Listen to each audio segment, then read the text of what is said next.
Channel को subscribe करें एवं बेल आइकन को दबाएं। सोने के टुकड़े को क्या कहोगे? तो भगवान के अंश को क्या कहोगे? देव के अंश को क्या कहोगे? देव ही कहोगे, लेकिन जिसके भिन्न विचार है वो कुछ भी करता है। आपने कहा कि वो साधु है लेकिन उन्हें फल मिलेगा, साधु है लेकिन उन्हें फल मिलेगा, तो कैसे मिलेगा? तो बोले इसमें हमारा दोष थोड़ी है, उनके कर्मों का फल नहीं मिलेगा। बोले व्यक्ति को कर्म करना है लेकिन फल की इच्छा नहीं करनी है। बोले मूर्ख वो है जो भविष्य की सोच रखता है, मूर्ख वो है जो पीछे की ओर जाता है। देखिए, वर्तमान अगर सुरक्षित बनाना है तो आपको अतीत को देखना पड़ेगा, और भविष्य अच्छा बनाना है तो वर्तमान को सशक्त बनाना पड़ेगा। अगर भविष्य की चिंता नहीं होगी तो जितने ज्ञानी हैं ये अपनी साधना बंद कर देंगे। क्यों करते हैं? भविष्य के लिए ही तो करते हैं। आपने कहा कि व्यक्ति कर्म करता है, फल का अधिकार रखे, एक निश्चित फल मांगे, व्यक्ति के कर्म ही फल निर्धारित करते हैं। अपने कर्मों के लिए भाई हमें जो फल मिलता है, हमें जो फल मिलता है उसके अधिकारी थे तब मिला, उसके योग्य थे तब मिला, और उसमें किसी का कोई भाई हमने कर्म किया है, ईश्वर फल देने वाला है, लेकिन ईश्वर के कर्मों से फल दे देगा ना। आपने कर्मवाणी का सिद्धांत पढ़ा, मैं भी कर्मवाणी का सिद्धांत दे रहा हूं। अवश्य भोगना पड़ेगा। क्या ये भी कर्मवाणी नहीं? तुम्हारी को तो लगता है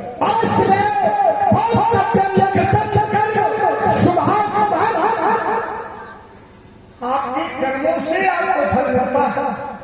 जबरदस्ती का ब्रह्मा जी फल थोड़ी दे देंगे। ये राजाओं को फल मिलेगा, क्यों परेशान है?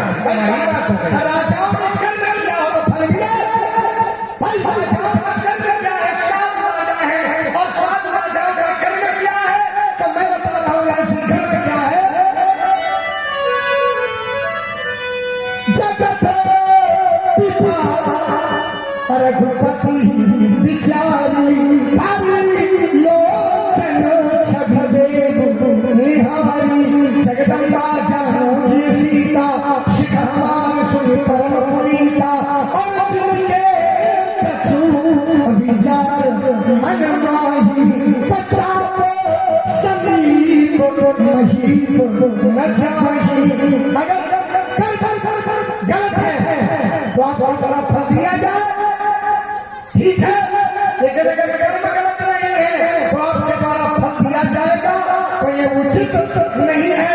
आपके द्वारा कर्म को देख करके फल दिया जाएगा तो समीचीन समुचित बोलना चाहिए।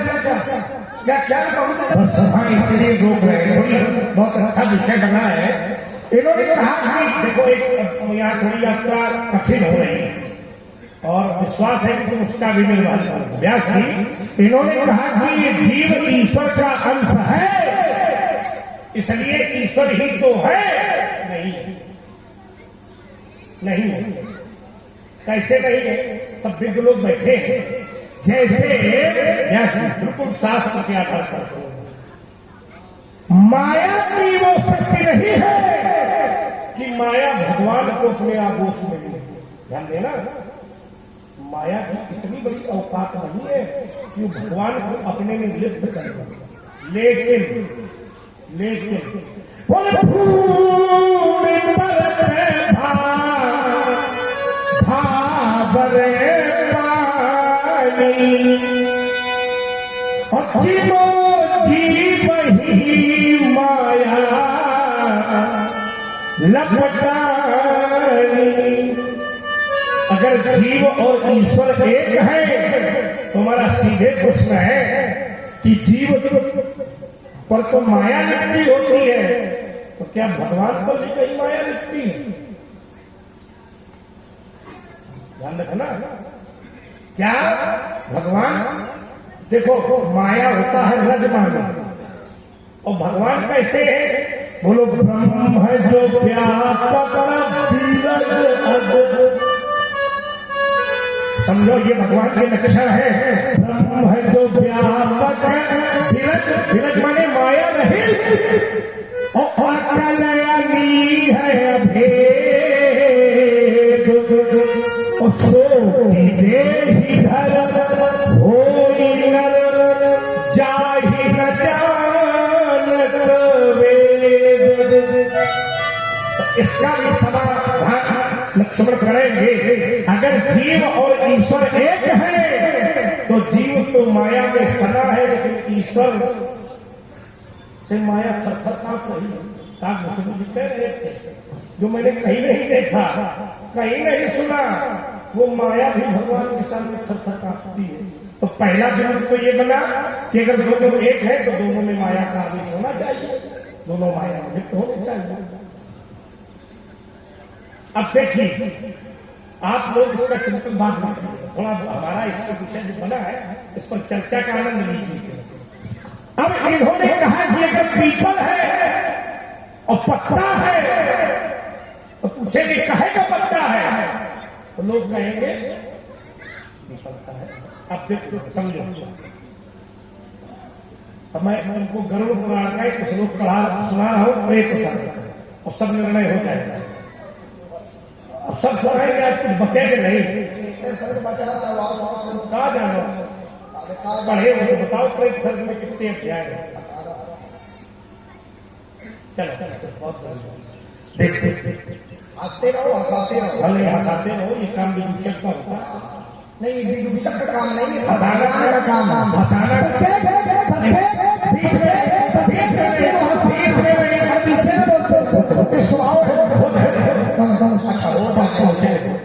जैसे भगवान कहते हैं गरुड़ो अहम में को वृक्षोस्मि, मैं एक वृक्ष हूं जिसका मूल इति मूल धर्म, जिसका मूल धर्म है। ठीक है, पेड़ का जो नीचे का स्तंभ है वो वेद है, जो शाखा है वो पुण्य है, जो पत्ते हैं वो पुष्प है, जो फल है वो मोक्ष है। तो मान लो ये शाखा वेद है, नीचे वाली पिंडी, और पत्ता तो पत्ता भी यही वस्तु है। जैसे मान लो कि जल है वेद और पत्ता है पुण्य, तो जिस समय व्याख्या होगी तो ये तो कहा जाएगा है पीपल का पत्ता, लेकिन पत्ता है, जल थोड़ी है। जल वेद है और जल और पत्ता कभी एक होता है क्या भैया? बोलो जोर से बोलो, बता दो इसको। काय खोपड़ी खाए पंडित जी की जबरदस्ती एक कर रहा है? ठीक है, प्रेमी लाल वही बताए, चलो वही बताए, हम कहा जाने वही बताए। चलो जैसे अब दूध का तत्व घट है, ठीक है, लक्ष्मण करें सब एक है। हमारी माताएं बहनें घर में घट से कई वस्तुओं में जैसे पूरी ही निकल रही हो, अन्न निकल रहा हो और घट खत्म हो जाए, इनके अस्थीव हो साथ में कोई बात नहीं, दूध तत्व है, आधार दो समझाओ ना, तुम समझाओ। एक दिन जल्दी ले जाए, अधिक समय हमको भी पसंद नहीं है। तो दोनों में अलगाव है, ठीक है, दोनों में अलगाव है। अब तुम कह रहे हो राजा सब अच्छा कर रहे हैं, तो पहली बात तुम्हारी एक प्रभावी हो गई कि ये तुमने भी स्वीकारा अवश्य में भोक्तव्यम कृतम कर्म शुभाशुभम, तो तुमने हमारी बात का अनुमोदन कर दिया कि जो फल मिलता है वो व्यक्ति को अपने कर्म के अनुसार ही मिलता है। इसको तुमने स्वीकारा, तो अगर ये मरेंगे तो अपने कर्म के अनुसार मरेंगे। परशुराम दोषी कहां से? तुमने कहा ये सब अच्छा कर रहे हैं, तो तुम्हारी दृष्टि में अभी अच्छा कर रहे हैं, तुमने कहा अभी का दर्शन कर रहे हो, क्या पता इन्होंने पहले गड़बड़ किया हो। एक बार एक भक्त बाणों की सैया पर लेटा हुआ, ध्यान देना जरा, एक भक्त बाणों की सैया पर लेटा हुआ भगवान से प्रश्न करता है, प्रभु आपने कहा है कि कर्म प्रधान ईश्वर जीरा था,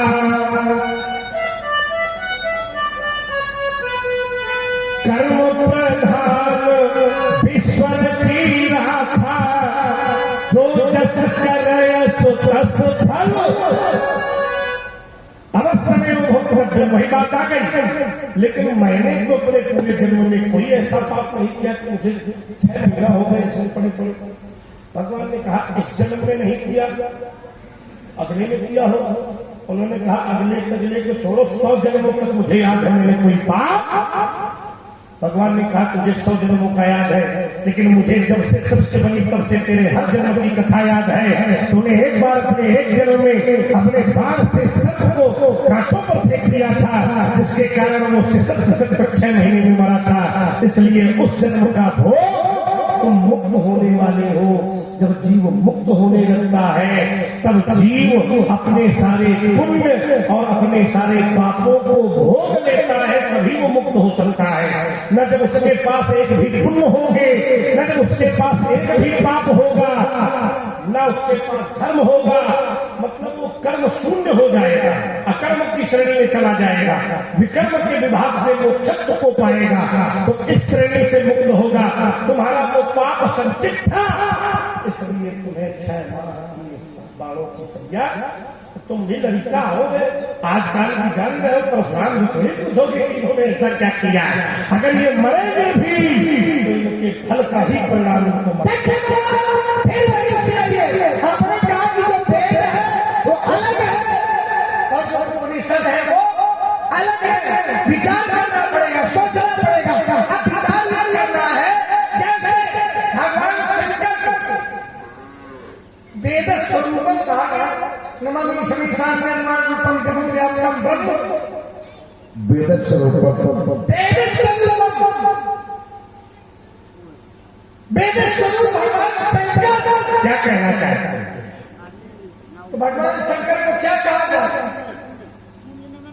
उनको वेद थोड़ी कहा जाए, बिल्कुल कहा जाएगा, कहा गया, बिल्कुल कहा गया। वेदा शिवम शिवो वेदा, वेद ही शिव है और शिव ही कहा कि वेद है। बीच में नहीं, थोड़ा सुनो, बीच में नहीं, जैसे थोड़ा सा सुनो, वैसे सुनो। वेद ही शिव है और शिव ही वेद है। क्यों? शिव माने कल्याण, शिव माने कल्याण, और वेद माने, वेद माने वेद, वेद माने वेद।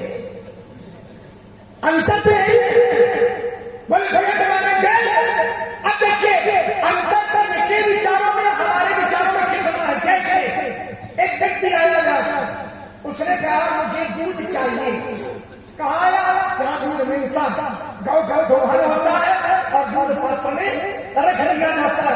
उसने कहा मुझे दूध चाहिए, कौन वाला चाहिए? गाय का चाहिए।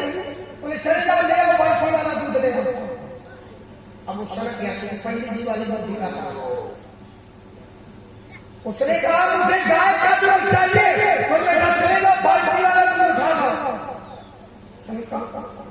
हमें बाल्टी का दूध नहीं चाहिए, हमें गाय का दूध चाहिए। वाह, दूध तो गाय का ही है, दूध तो गाय का ही है, लेकिन प्रायः जिस पात्र में रखा होगा नाम उस पात्र का लिया जाएगा। अब चाहे बाल्टी में रखा हो, चाहे लुटिया में रखा हो, ठीक।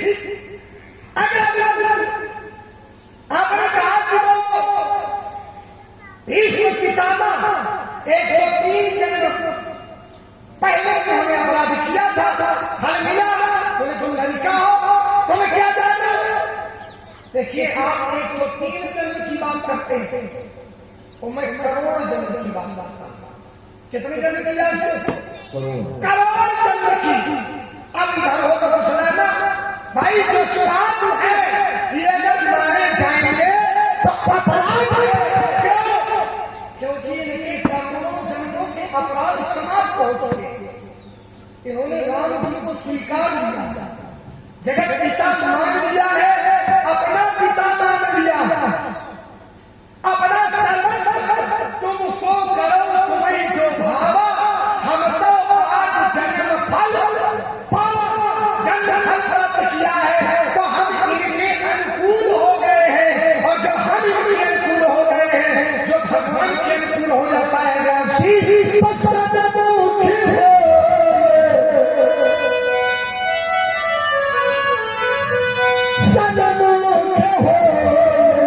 जीव मोहि जबहि तो जन्म कोटि अघटा से। करोड़ों जन्मों के अपराध समाप्त हो गए। क्यों? क्योंकि तुम परमात्मा के अनुकूल हो गए। तो फिर 103 जन्म क्या कर्म किया, अपराध भी हो सकता है।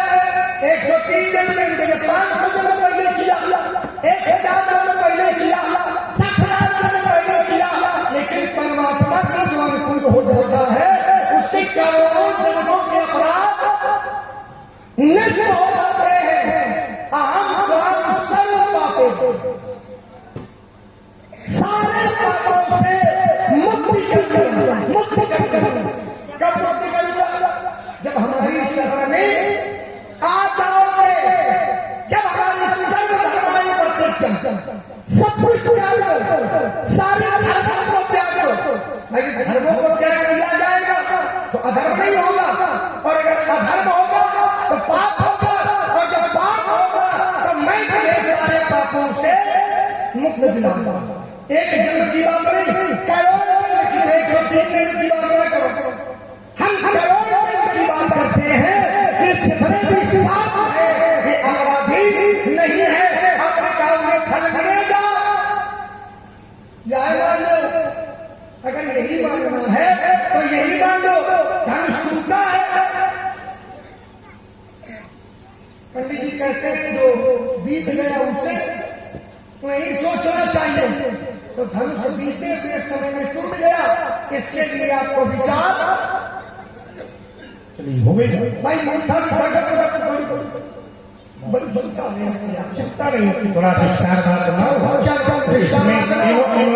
बोलने की आप धीरे से बता दिया लक्ष्मण जी हमारी छुट्टी करो। कितना बार चल छुट्टी करो, तो हम तुम्हारी पूरी छुट्टी कर देंगे। बोलो बोलो। और ये 50 रुपया राम मोहन सिंह राठौर की माता जी की ओर से लक्ष्मण परशुराम सम्मान कर प्रदान किए जाते हैं। बहुत बहुत धन्यवाद। जय। जितने भी विज्ञ सभासद बैठे हैं, इन्होंने कहा कि परमात्मा के अनुकूल जो हो जाता है तो उसके करोड़ों जन्मों के अपराध समाप्त हो जाते हैं। ठीक है, दो बातें हैं। जितने लोग बैठे हैं सब लोग यहाँ बहुत धैर्य से बात हमारी सुनना। तो जब समाप्त हो जाते हैं तो फिर उसे वो भोग नहीं भोगना चाहिए, लेकिन भगवान ही कह रहे हैं कि अवश्य में भोगना पड़ेगा। तो क्या भीष्म पितामह भगवान के अनुकूल नहीं थे क्या? जल्दी उत्तर करो। हमें लगता है उससे ज्यादा अनुकूल कोई नहीं होगा। वाह, फिर उनको क्यों भोगना? उत्तर यहां चाहता है। चौपाई सुनाने से काम थोड़ी चलेगा भाई। अगर अनुकूलता कर्म भोग से व्यक्ति को मुक्त कर दे तो भक्तराज थे। भगवान के कहने पर भी अपने एक पौत्र को भीष्म गीता का उपदेश किया था। व्यास जी धर्म की व्याख्या बताई थी। दान धर्मान, स्त्री धर्मान, मोक्ष धर्मान विभागसा। अब आप उसका वाचन करते बताइए क्या उनसे ज्यादा कोई अनुकूल हो सकता है? इतने अनुकूल थे ये भगवान से वचन ले लिया था कि जब तक मेरी मृत्यु ना हो जाए तो मेरे सामने से हटना। बिल्कुल समझना पड़ा भाई। अगर जब तक तो सही है। अब देखिए इतना बाल स्वभाव का एक उत्तर दिया इस बालक ने कह रहा है कि वो दूध लेने जाओ तो कह दो गाय को दूध हमें लेना है तो कहा बाल्टी का दूध उठा लो तो कहीं बाल्टी का थोड़ी लेंगे गाय को लेके ये तुम्हारा